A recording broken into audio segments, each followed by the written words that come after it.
आज हमें भगवान जगन्नाथ के दर्शन करने के लिए जगन्नाथ मंदिर जाना था, जहां पर के भगवान कृष्ण अपने भाई बलराम और बहन सुभद्रा के साथ विराजते हैं।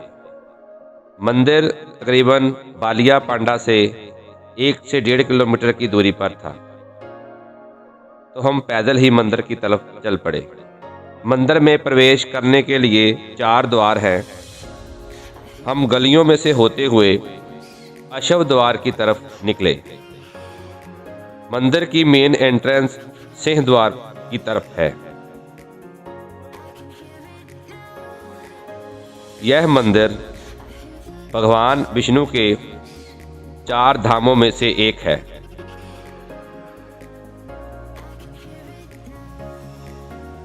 भगवान कृष्ण को विष्णु का ही अवतार माना जाता है।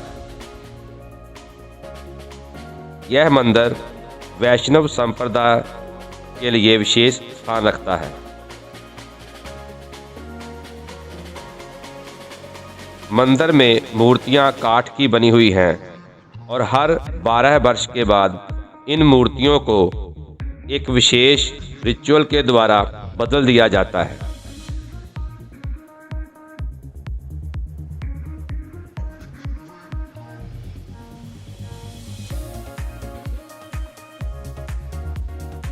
मंदिर काफ़ी बड़ा है। हम अशव द्वार से आगे बढ़े तो सिंह द्वार नज़दीक ही था। मंदिर में वीडियोग्राफी अलाउड नहीं है। मंदिर में प्रवेश करने से पहले आपको अपने वॉलेट और मोबाइल बाहर जमा करवाने पड़ते हैं।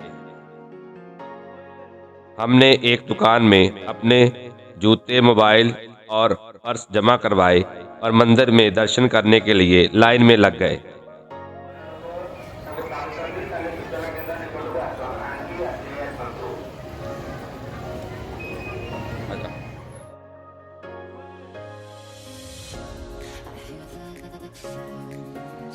दर्शन करने के बाद हम बाहर आए और कुछ तस्वीरें खिंचवाई।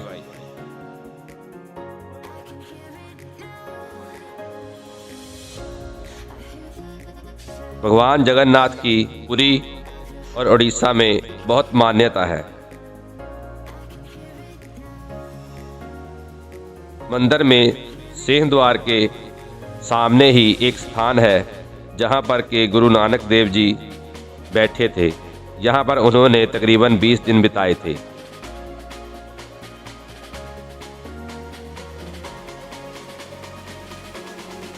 मैं वह स्थान ढूंढने के लिए इधर उधर घूमने लगा। मैंने बहुत से लोगों को पूछा पर किसी को भी इस स्थान के बारे में मालूम नहीं था।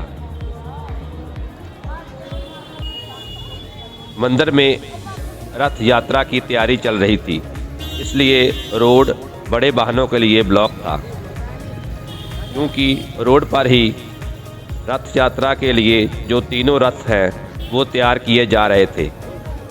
तीनों रथ तैयार करने के लिए तरह तरह की लकड़ी मंगवाई गई थी।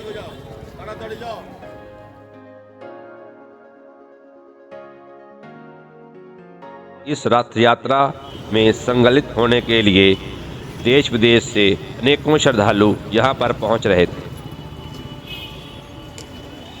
चंदन लगन लग रही है, स्मैल आती भैया।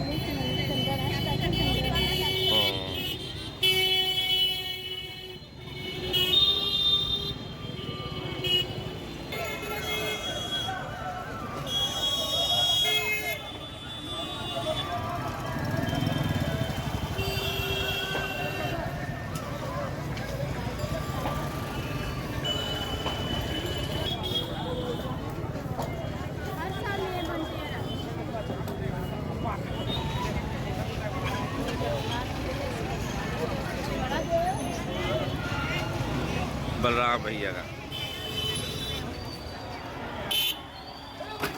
लोगों में श्रद्धा व उत्साह साफ देखा जा सकता था।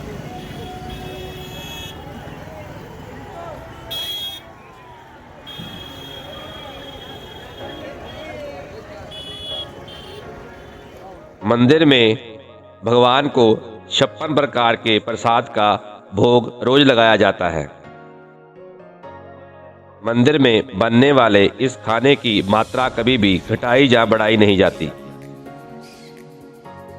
यह 56 प्रकार के स्वादिष्ट व्यंजन जो कि खास तरह से तैयार किए जाते हैं और पुजारियों का विशेष वर्ग यह तैयार करता है।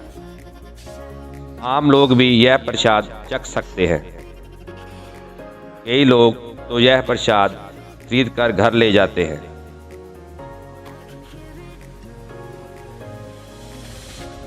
काफ़ी देर इधर उधर घूमने के बाद मुझे आखिर में मंगू मठ का वह स्थान मिल गया, यहाँ पर के गुरु नानक देव जी मंदिर के सामने बैठे थे। यह स्थान बिल्कुल मंदिर के सामने ही था।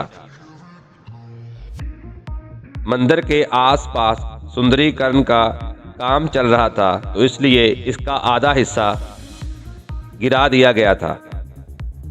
गुरु नानक देव जी तकरीबन 20 दिन यहाँ पर रहे थे और एक मंगू नाम के ब्राह्मण ने उनकी सेवा की थी। जाते वक्त गुरु जी यह स्थान उसके सुपुर्द कर गए थे। वहाँ पर उस समय का एक पुराना कुआं भी था।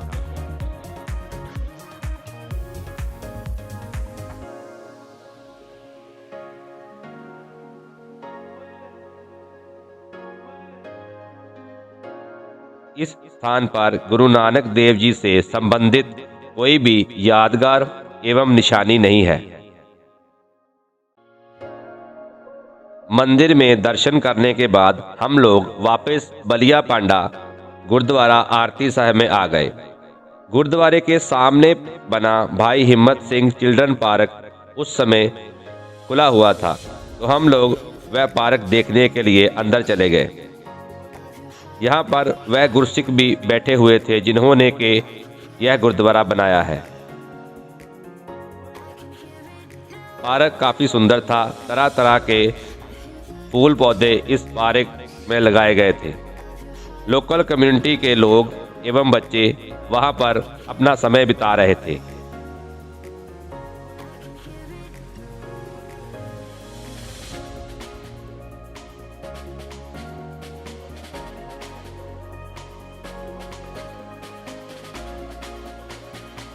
हमने अपना कुछ वक्त उस पार्क में बिताया।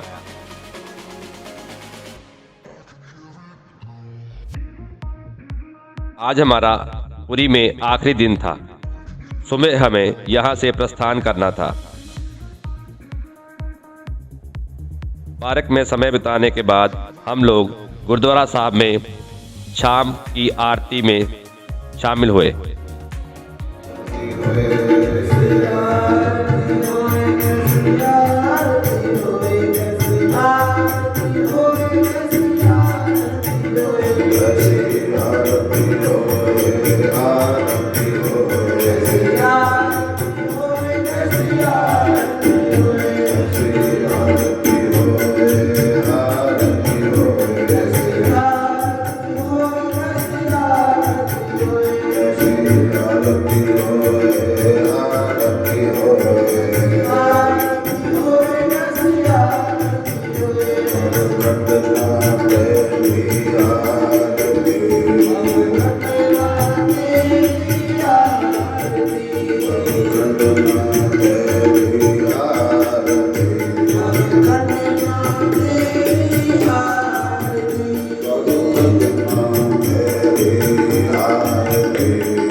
सुबह हम तकरीबन 10 बजे पुरी से भुवनेश्वर के लिए चल पड़े।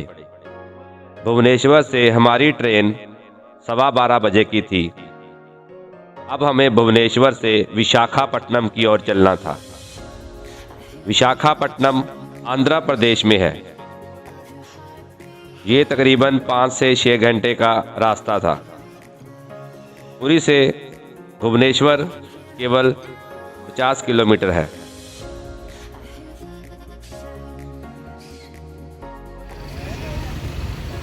हम रेलवे स्टेशन पर पहुंच गए।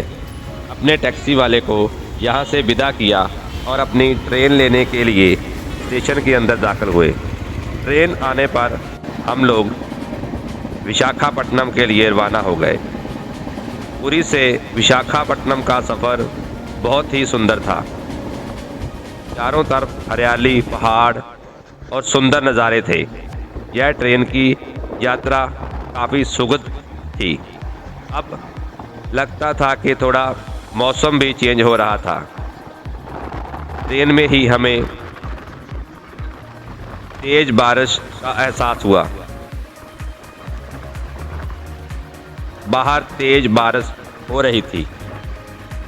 मौसम खुशगवार था।